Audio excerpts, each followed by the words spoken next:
फिरोज तो अभी तक आया ही नहीं है और तुम्हारा यूनिवर्सिटी जाना भी बहुत जरूरी है। मम्मी और घर में भी कोई नहीं है। आप मुझे छोड़ने जाएंगी तो फिर चाची आकर शोर करेंगी कि घर को क्यों अकेला छोड़ दिया, जाना इतना क्या जरूरी था। मैं भी यही सोच सोच कर फिक्रमंद हो रही हूँ। फिरोज को पता था, वक्त पर आ जाना चाहिए था उसे। अम्मी, ये सब चाची ने जान पूछ के की। जान के चाचू को लेके गई, दूर के रिश्तेदार थे, शाम में भी अफसोस के लिए जा सकती थी। अम्मी आप एक काम करें, अब मेहरू अभी को फोन करें, हो सकता है वो गाड़ी भिजवा दे। क्या बेतुकी की बातें कर रही हो बेटा, उसे क्यों टेंशन देनी है। मैं एक काम करती हूँ, आफ्ताब को बुला लेती हूँ। अम्मी प्लीज रहने दें आप। उनको अभी बुलाएंगी ना आप तो वो कल आएंगे, और वो वैसे भी हमारे किसी काम में हमारा साथ नहीं देते। इससे अच्छा तो मैं खुद ही चली जाऊं। परवीन आएगी तो एक हंगामा करेगी, 3600 सवाल पूछेगी और फिर फिरोज का दिल हमारे लिए मजीद खराब करेगी। अम्मी आप क्यों इन सब की बातों को इतना सोचती रहती हैं? अम्मी मेरा पेपर है, अगर नहीं होता मैं कभी इतनी जिद नहीं करती, आपको पता है। मैं अकेले चली जाऊंगी ना, प्लीज अम्मी। जानती हूँ बेटा, साल भर की मेहनत है तुम्हारी, बहुत इंपॉर्टेंट एग्जाम है आज तुम्हारा। चलो ठीक है, खैरियत से जाओ, लेकिन प्लीज जल्दी आ जाना। जी अम्मी। अल्लाह हाफिज। खुदा हाफिज।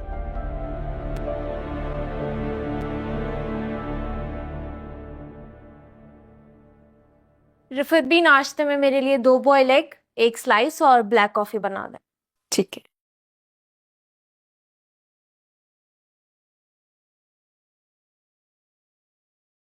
तुम्हें कुछ फिक्र है अरूज? राफे नाश्ता किए बगैर चला गया ऑफिस। बीजान आपका बेटा नाश्ता किए बगैर अपनी मर्जी से गया, मेरे कहने पर नहीं। तुम इतनी बेहिस कैसे हो सकती हो? तुम्हें जरा सी भी परवाह नहीं है? कल इतना तमाशा हुआ है, तुम्हें तो उसे सॉरी कहना चाहिए था, मनाना चाहिए था उसे। ये बात आपको अपने बेटे को समझानी चाहिए बीजान। क्या हो गया तुम्हें अरूज?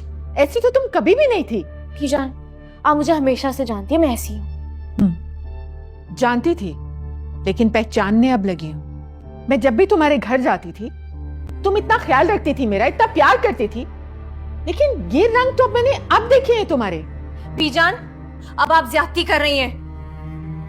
बीबी आपका नाश्ता तैयार हो गया है। मेरा नाश्ता मेरे कमरे में लगाते हैं आप। अगर यहाँ रुकी तो इसी तरह के ताने सुनने पड़ेंगे मुझे।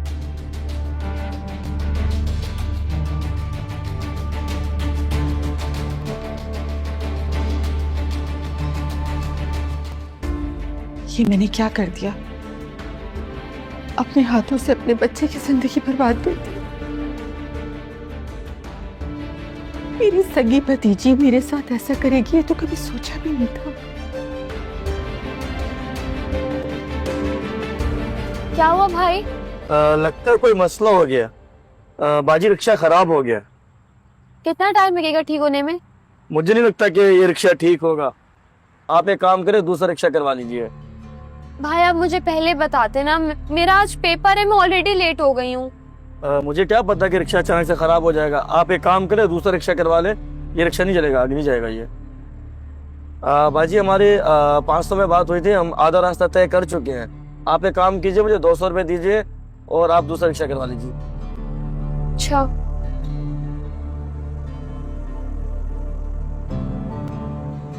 मुझे लगता है मैं पैसे घर भूल गई हूँ। बाजी चुपचाप हमारा पैसे दें, ये ड्रामेबाजी बंद करें। भाई आपका दिमाग तो ठीक है, आप बात किस तरह कर रहे हैं मुझसे, जब मैं आपसे कह रही हूँ कि मैं पैसे घर भूल गई हूँ। अच्छा आप एक काम करें, आप मुझे अपना नंबर दे दें, मैं आपको पैसे भिजवा दूंगी।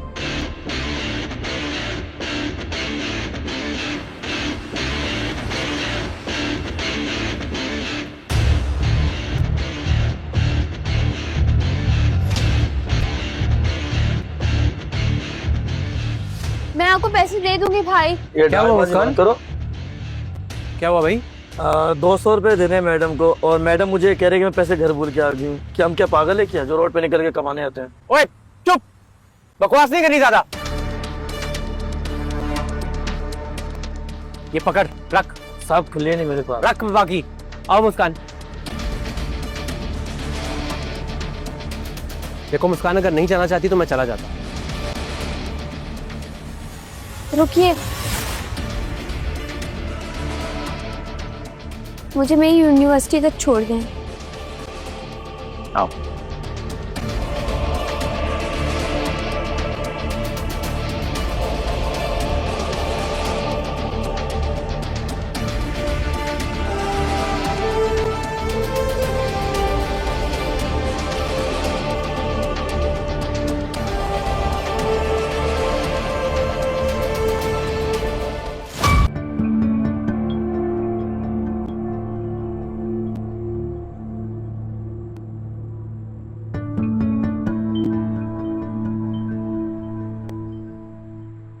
मुस्कान, मैं आपसे बहुत शर्मिंदा हूं, बल्कि आपकी पूरी फैमिली से। मेहरू भाभी से भी कई दफा माफी मांगी है मैंने, लेकिन तो मुझे माफ करने के लिए तैयार ही नहीं है। देखें, आपके भाई के साथ जो भी हुआ वो एक हादसा था, उसका बहुत दुख है, सारी जिंदगी रहेगा। हम लोग आपको माफ कर चुके हैं।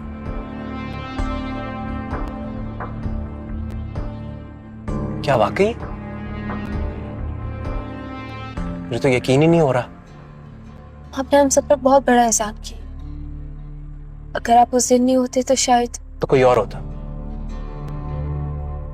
मगर कोई ना कोई और जरूर होता जो आपकी मदद करता।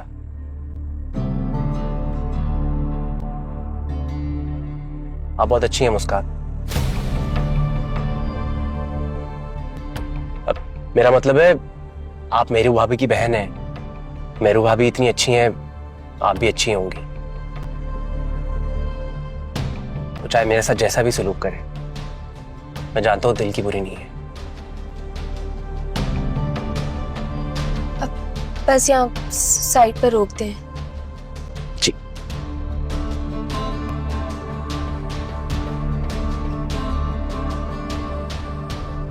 आपका बहुत शुक्रिया। आपने एक बार नहीं, कई बार मेरी मदद की है। अगर ऐसी बात है तो आपको भी मेरी एक बात माननी होगी। क्या? आपको मेरे साथ कॉफी पे चलना होगा। अब देखें, अगर आप नहीं आना चाहती तो कोई बात नहीं, आई अंडरस्टैंड। नहीं, ऐसी बात नहीं है, लेकिन मेरा पेपर है आज। हाँ तो आप मुझे बता दें आपका पेपर कब खत्म होगा, मैं आपको पिक करने आ जाऊंगा।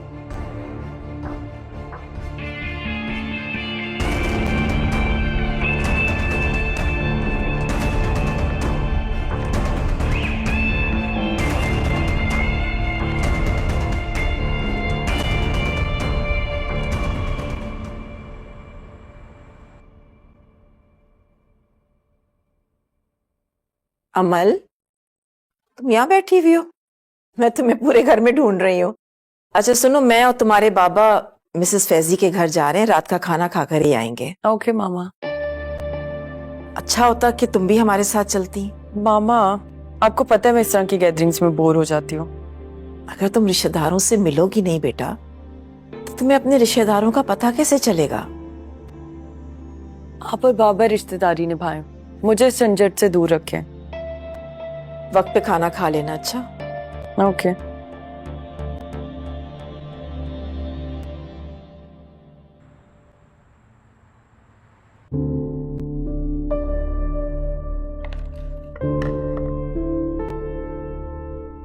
मुस्कान, आप इतनी नर्वस क्यों हैं? Please relax. मैं ठीक हूँ। अच्छा, अगर ठीक है तो फिर ऑर्डर कीजिए। लेकिन आपने कहा था हम सिर्फ कॉफी पियेंगे, फिर आप मुझे ड्रॉप कर देंगे। बिल्कुल कहा था, मगर आप यूनिवर्सिटी से एग्जाम देकर आ रही हैं, आपको भूख लगी होगी। अरे कुछ खा लेते हैं, फिर कॉफी भी पी लेंगे। इनका चाइनीज बहुत अच्छा है, मैं वही ऑर्डर कर रहा हूँ। ओके, एक्सक्यूज मी, ऑर्डर ले लीजिए। अच्छा, तो क्या पढ़ रही हैं आप यूनिवर्सिटी में?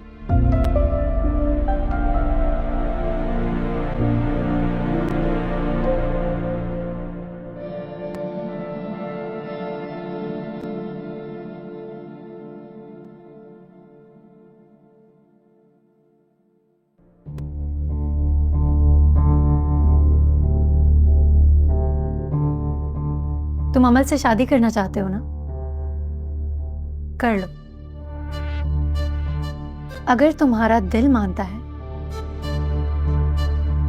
तो तुम अमल से शादी करो, मुझे कोई फर्क नहीं पड़ता। तुम्हारी मॉम अभी तक सही तरह से मुझे नहीं जानती। मैं जानती हूँ वो बहुत जिद्दी हैं, लेकिन मैं उनसे थोड़ी ज्यादा जिद्दी हूँ।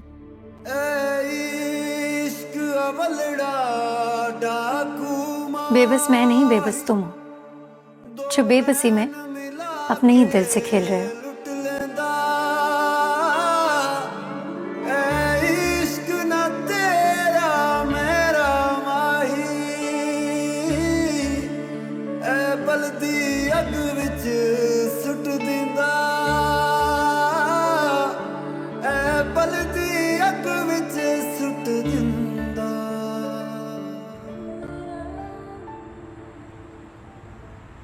मैं जानती हूँ कि तुम मुझे पसंद नहीं करती और मैं तुम्हें तुम्हारी दुश्मन लगती हूँ, लेकिन एक हकीकत बताना चाहती हूँ। मुझे वाकई नहीं पता था कि तुम और शाहनवाज एक दूसरे से मोहब्बत करते हो। अगर मुझे इस बात का जरा सा भी अंदाजा होता तो मैं कभी भी तुम दोनों के दरमियान ना आती। मुझे तुम्हारी किसी बात पर यकीन नहीं है। तुम यकीन करो या ना करो, मुझे इससे कोई फर्क नहीं पड़ता, लेकिन तुम समझदार हो, समझ सकती हो। तुम दोनों के दरमियान में खुद नहीं आए, मुझे बाकायदा शादी करके लाया गया है। तो अब मैं शाहनवाज की बीवी हूं। तुम समझदार हो, बचपन से शाहनवाज के साथ हो और उसे बचपन से देख रही हो। उसकी अच्छी बुरी आदतों का तुम्हें अच्छी तरह से पता है। पता नहीं तुम उसकी आंखों में ये क्यों नहीं देख पा रही कि जो वो कर रहा है वो करना नहीं चाह रहा। अगर शाहनवाज के दिल में जरा सी भी मोहब्बत होती ना तुम्हारे लिए, तो मैं आज यहां नहीं खड़ी होती। मैं तुम्हें समझाने आई हूं कि तुम ये बात प्यार से समझ जाओ तो अच्छा है। शाहनवाज के दिल में तुम्हारे लिए कुछ भी नहीं है। वो तो तुम्हें सिर्फ एंटरटेनमेंट की तरह यूज कर रहा है, जो तुम बनी भी हो। ठीक है, अब तो तुम्हें पता चल गया ना, तो चली जाओ, निकल जाओ हमारी जिंदगी से। शाहनवाज की बीवी हूं, इसलिए तुम्हें यहाँ आकर प्यार से समझाने आई हूं। समझ जाओ तो तुम्हारे लिए अच्छा है, वरना नेक्स्ट टाइम मैं तुम्हें यहाँ समझाने नहीं आऊंगी। मैं वो करूंगी जो तुमने सोचा नहीं होगा। आई होप कि तुम्हें मेरी बात समझ आ गई हो और तुम अब शाहनवाज से दूर रहोगे।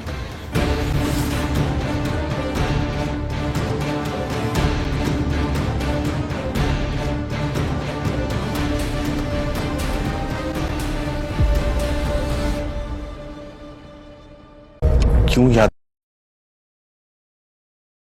दिलाती हो तुम मुझे ये रिश्ता जिसको मैं निभा नहीं सकता। मुझे नहीं पता था कि शाहनवाज शायद इतना कमजोर है। तुम्हारा और अमल का निकाह है अभी इसी वक्त। क्या?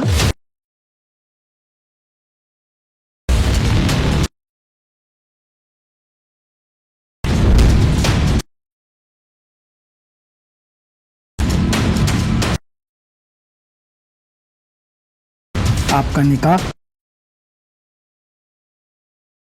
शाहनवाज वल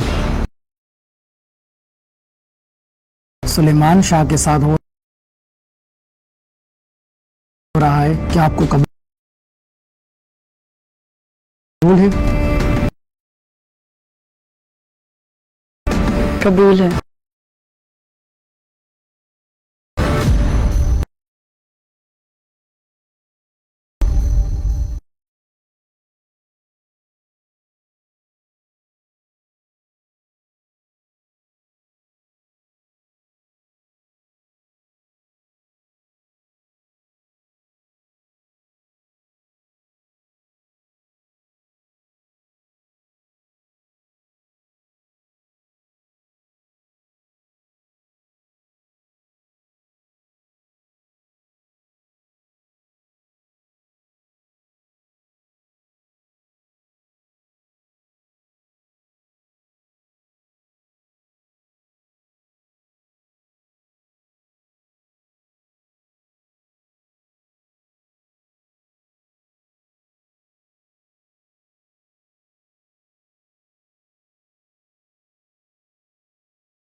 अस्सलामुअलैकुम, welcome back to Fatima YouTube channel. Hope so कि आप सब ठीक होंगे। बीजापुर की कुव्वतो अज़मत इब्राहिम सानी के तवील दौरे हुकूमत में अपने अरूज को पहुंची। इब्राहिम सानी अली का भतीजा था और 1580 में 9 बरस की उम्र में हुक्मरान बना। इब्तदाई सालों में इसकी चची जान बीबी की इसकी निहाबत में अमली तौर पर हुक्मरान रही। इब्राहिम सानी को अपने शहर की तज़यीन के लिए तकरीबन 50 बरस की मोहलत मिली।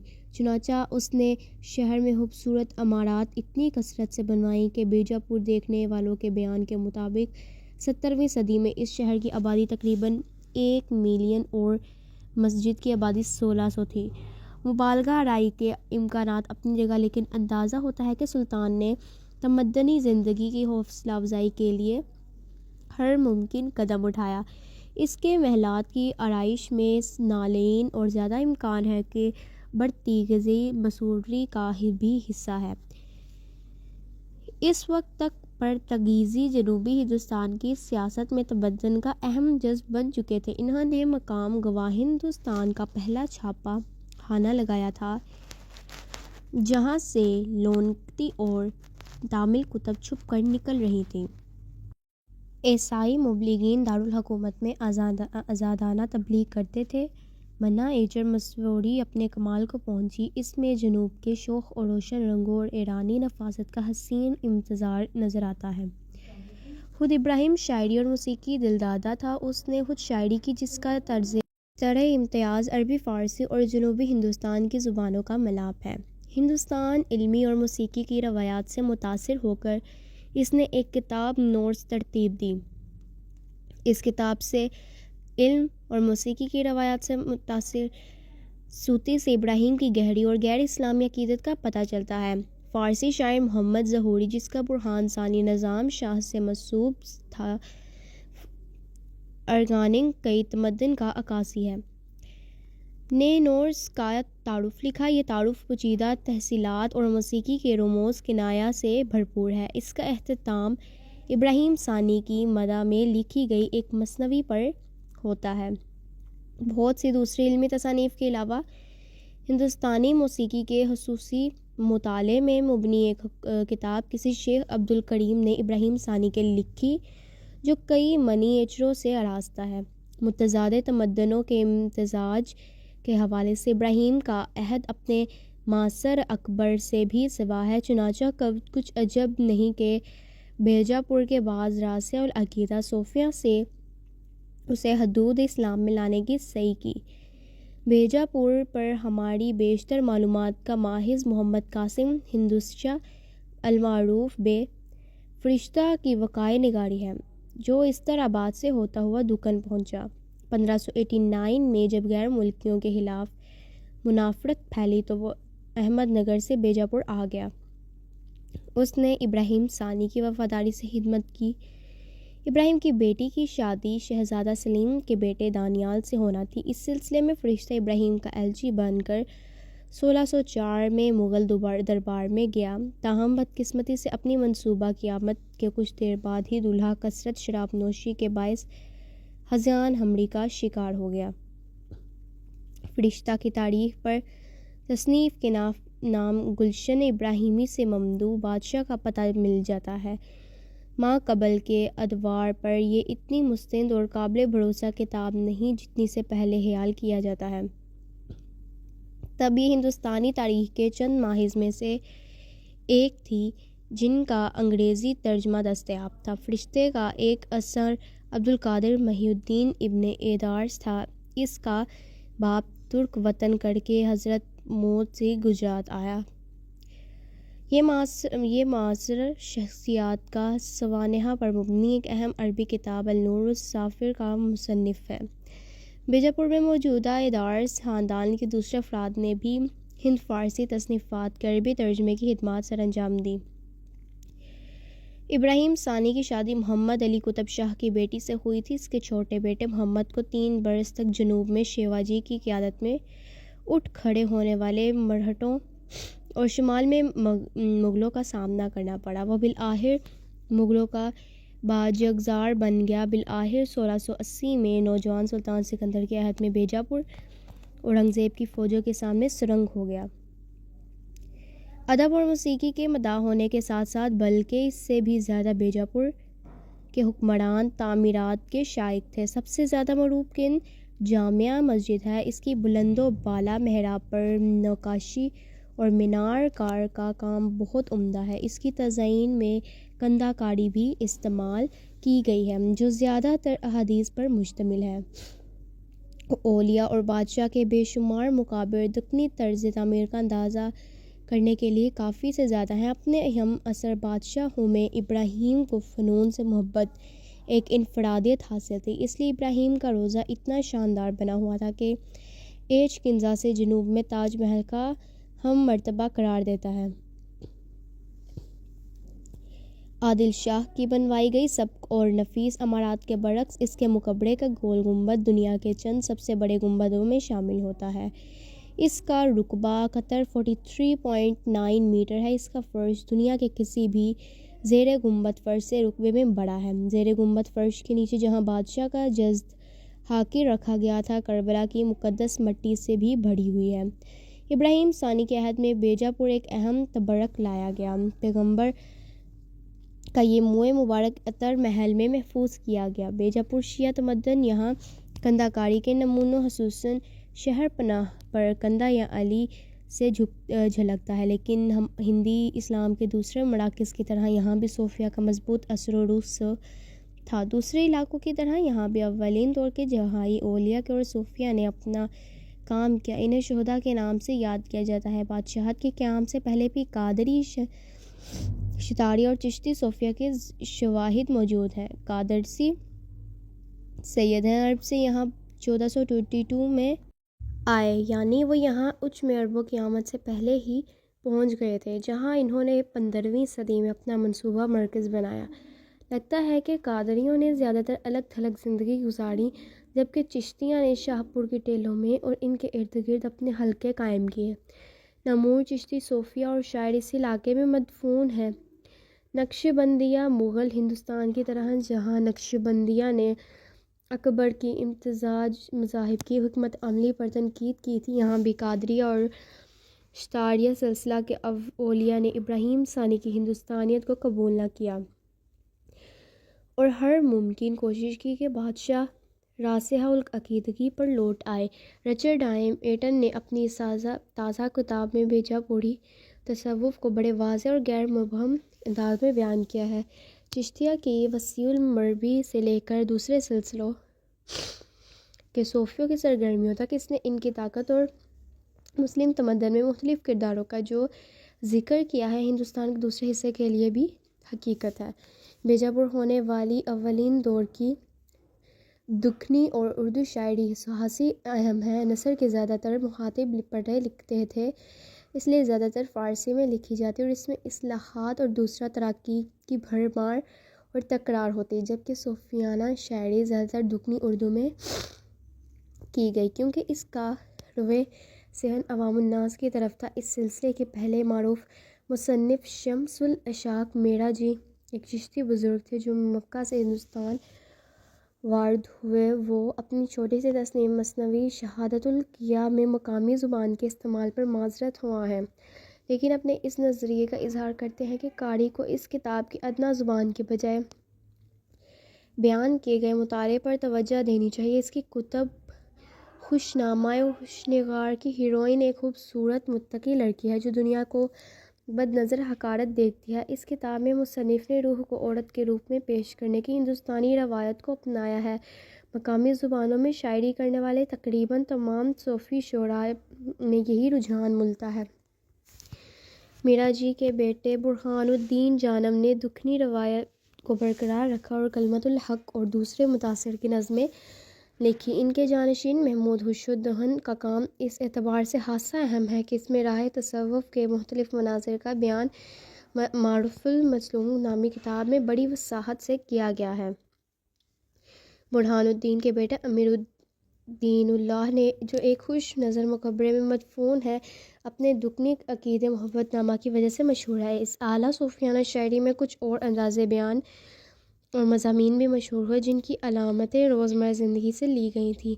इलावा ज़ी बेजापुर में कुछ अब्सा दुकनी अदब भी लिखा गया जो ज़्यादा इस्लामी नहीं था। नेक्स्ट टॉपिक है हमारे पास गोलकंडा। बमनी रियासत के खंडर राज से जन्म लेने वाली जनूबी हिंदुस्तान की एक दूसरी बड़ी बादशाहत गोलकंडा कई तरह से हमसाया रियासत बीजापुर से मुतमासिल है। हमदन इनका एक शख्स सुल्तान किलीज मोहम्मद शाह सोएम के अहद बदार में आबाद हो गया था। इसका ताल्लुक़ करआइनों के तुर्कमान कबीले से था। इसने दुकनियों और गैर मुल्कियों की अंदरूनी कशमकश में अपने बादशाह की हिफाजत की। 10 साल के बाद इसे कुतुबुद मलिका खिताब दिया गया और तलगाना में तैनात कर दिया गया। यहाँ 1512 में इसने अपनी खुद मुख्तारी का ऐलान किया और शिया मुस्लिक का नफाज करते हुए 12 इमामों के नाम का खुतबा पढ़वाने लगा। सुल्तान किली का 1543 में 9वें साल से ज़्यादा की उम्र में कत्ल हुआ। इसके जानशीनों की सरबराही में इस मुल्क में जनूबी हिंदुस्तान की जंग और बाहमी तनाज़ों में अहम बल्कि एक कसर औकात फैसला कुन किरदार अदा किया। गोलकंडा का शहर हिंदुस्तानी हीरो की तिजारत के लिए मशहूर था, इसलिए बहुत से सयाह और ताजर यहाँ खींचे चले आते। कुतुब शाही सल्तनत के आखिरी दिनों में इर्दिस्तान से ताल्लुक़ रखने वाले हीरो का एक सौदागर मीर जुमला सबसे बड़ी सियासी कुव्वत बन गया। 3 बड़ी बंदरगाहें गोवा, सोलीपटम और सोर तक रसाई के बायस सूबा बहुत अमीर हो गया था। गोलकंडा का ज़री दूर वही जो बीजापुर का था। पहला शख्स जिसने बादशाह का लक़ब अख्तियार किया सुल्तान इब्राहिम था। उसने हिंदू मुस्लिम रवायात को मिलाकर एक दिलचस्प शहरी ज़िंदगी की बुनियाद रखी। उसने अरबी और फ़ारसी के साथ साथ तेलुगु को भी इसका मकाम दिया। इस बादशाह के इब्तदाई सालों में यहाँ पहली दुकनी शायरी लिखी गई। 1580 में इसकी जगह मोहम्मद कुली कितब ने ले ली। इसी साल बीजापुर में आदिल शाह सानी ने अपनी हुकूमत का आगाज़ किया। मोहम्मद कुतुब शाह का 3 साला दौर हुकूमत गोलकंडा सकाफ़त और तमद्दन के अरूज का दौर शुमार किया जाता है। उसने अपना दारुल हुकूमत नए तमीर शुदा शहर हैदराबाद में मुंतकिल कर लिया। शानदार इमारतों से मज़ीन इस शहर का नाम खलीफा अली हैदर करार के नाम पर रखा गया। इस जगह के इंतखाब की सियासी और फ़ौजी वजूहात भी थी, लेकिन सबसे बड़ी वजह यह थी कि मारूफ वली शाह चिराग यहाँ मुकीम रहे थे और यहीं इनका मज़ार था। इनके मज़ार के इर्द गिर्द मीर मोमिन ने नया तावीज़ बनवाया और इसे करबला से लाई गई मुक़द्दस मिट्टी से भर दिया। मोमिन ने शहर हैदराबाद के खदुहाल मरतब करने ने बुनियादी किरदार अदा किया और इसका खूब दारुल हुकूमत को अस्फ़हान सानी बनाना था, जो शान शौकत में इस ईरानी दारुल हुकूमत का हम चश्म हो। इसकी सबसे मशहूर इमारत 4 मीनार थी, जिसे शहर के मरकज़ के तौर पर तामीर किया गया। इसकी छत का मगरबी हिस्सा एक मस्जिद पर मुश्तमिल है। कहा जाता है कि इसकी 5 दूसरी दोहरी महराबें पंजत पाक की अलामत है। मोहम्मद कुली ने महरम की तकरीबात में इस्तेमाल करने के लिए इस शहर में एक बड़ा अशुराखाना भी तामीर करवाया। मुहर्रम की तकरीब बड़ी से धूमधाम से मनाई जाती थी। महरम की जुलूसों में सदे हुए जानवर भी शामिल होते और इन ताज़िए और नेज़े भी निकाले जाते थे। इस शहर के मुतबराक में हज़रत अली रज़ी अल्लाह तआला अन्हु के घोड़े की नल शामिल थी, जो बीजापुर से लाई गई थी। शिया रुझानात की वजह से अपने पेशरों की तरह मोहम्मद कुली ने भी ईरान से दोस्ताना ताल्लुकात रखे। शाह अब्बास ने गोलकंडा में अपनी सिफारिश भेजी और वादा किया कि वो कुतुब शाहियों को बढ़ते हुए मुग़ल दबाव से बचाएगा। ईरान से इस तरह के ताल्लुकात ने भी दिल्ली के सुन्नियों की दिकनी ज़िंदगी को और भी खिलाफ कर दिया। मोहम्मद कुली अहले हुनर का सरपरस्त और बज़ाते खुद दुकनी उर्दू का कामयाब शायर था। वो शायरी में तहल्लुस मानी करता था। इसकी शायरी में रोज़मर्रा ज़िंदगी के मनाज़िर का ज़िक्र गैर मामूली ताज़गी और तफसील से मिलता है। वो अपनी शायरी में शब बारात की आतिशबाज़ी और चिरागा की नहायत लतीफ़ मंजर कशी करता है। इसमें बादशाह के पसंदीदा फलों, जानवरों, कुदरती मनाज़िर और मामलात मोहब्बत का ज़िक्र मिलता है। लेकिन इसके इश्किया और हमरियाना शायरी का अख्ताम भी पैगम्बर या अली रज़ी अल्लाह तआला अन्हु से इल्तिमास पर ख़त्म होता है। पक्के शिया कायद के बायस मोहम्मद कुली ने शुहदाए करबला की याद में मरसिए भी लिखे। आने वाली दहाइयों में मरसिए के फ़न में खासी तरक्की हुई। फिर जब दिल्ली के शोरा ने अदबी मकासद के लिए उर्दू से रजू किया तो और चीज़ों के साथ दुखनी मरसिया भी वहाँ पहुँचा। इस कदर आसिया शिया होने के बावजूद मोहम्मद कुली कुतुब शाह के बारे में ख्याल किया जाता है कि इसने हिंदू मुस्लिम सकाफ़त को न सिर्फ दरबार में बल्कि अशरफिया और अवामुन्नास में भी बाहम मुत्तहिद करने की कोशिश की। अगरचे इसने तेलुगु ज़ुबान पर मुकम्मल अबूर हासिल किया, लेकिन इसकी अरबी अदब में दिलचस्पी के बायस बहुत से उलमा जनूबी हिंद पहुँचे, जिनमें से बाज़ मक्का और मदीना के हदीस और फ़क़ा के बहुत से बड़े उस्तादों के शागिर्द थे। चुनाचा तुर्कों के ज़ेर असर शुमाल के बरक्स जहाँ हनफी मुस्लिक गालिब था, जनूब में ज़्यादातर शाफ़ी मुक्तबे फ़िक्र हावी रहा। मीर दर्द के एक शागिर्द निज़ामुद्दीन जिलानी जैसा आलिम भी कुलकंडा आ गया और यूं कुतुब शाही इलाके में अरबी अदब शायरी फूलने लगी। अरब